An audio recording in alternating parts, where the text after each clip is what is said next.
Sot, secili prej atyre që ka guxuar t'i fuzduart në votat dhe në vullnetin e qytetarëve, është ballafaquar me forcën e ligjit. Ditë më parë kemi paralajmëruar se manipulimi i votës dhe i rezultateve zgjedhore është krim dhe do të ndëshkohet pa kompromis.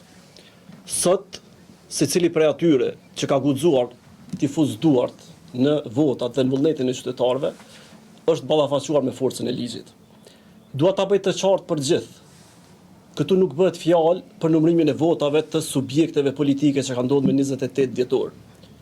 Atëherë kur kemi qenë edhe të angazhuar gjithë prokurorët, policia dhe gjitha institucionet tjera, por bëhet fjalë për manipulime brenda llojit, aty ku 4 subjektet më të mëdha politike i kanë dërguar të preferuarit e tyre dhe ata kanë menduar që larg syve të institucioneve të sigurisë dhe drejtësisë mund të manipulojnë dhe mund t'ja dalin pa të keqe. Mund të kuptoheshin gabimet e vogla të 10 votave, edhe pse KQZ nuk ka ndonjë marzh tolerance.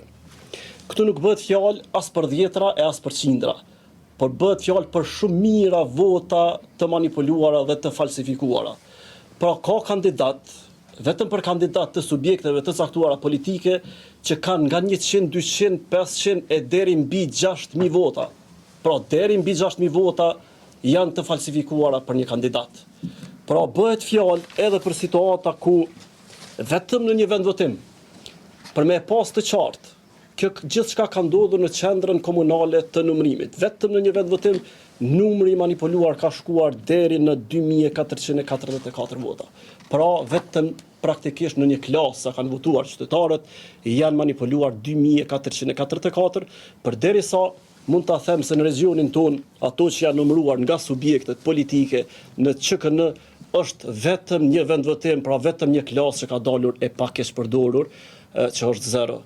Dhe maksimalja thash që është mbi 2400 vota. Për ta pasur edhe më qartë, po flasim për komunën e Prizrenit, që janë shtuar hiç më pak se 40.497 vota.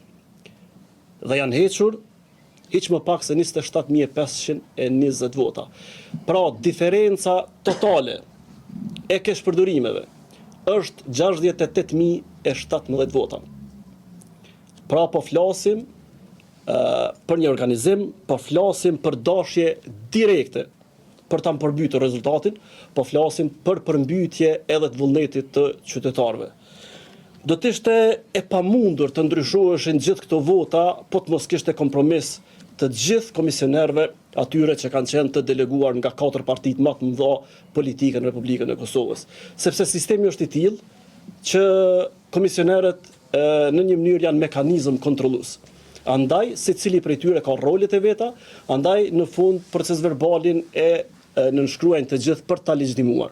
Pra, secili komisioner nuk do duaj sipas rregullorës as të numëronte e as të regjistronte vota, por se kjo në bazë të hetimeve drejtanishme rezulton që ka ndodhur e kundërta.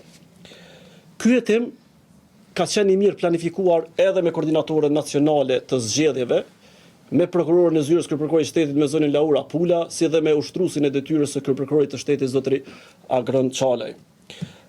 Qëllimi ynë, përveç misionit dhe obligimit ligjor, për ta shtrirë lishmërinë në çdo rast ku cënohet ajo, është edhe preventiva generale.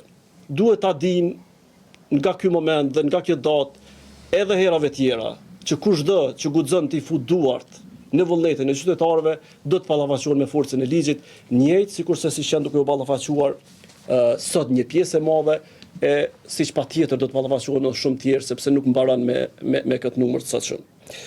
Sot 4 prokurorët e Departamentit Krimeve të Rënda janë marrë me procese dhe kanë dalë edhe në stacionet policore dhe kanë lëshuar 109 vendime për ndalim.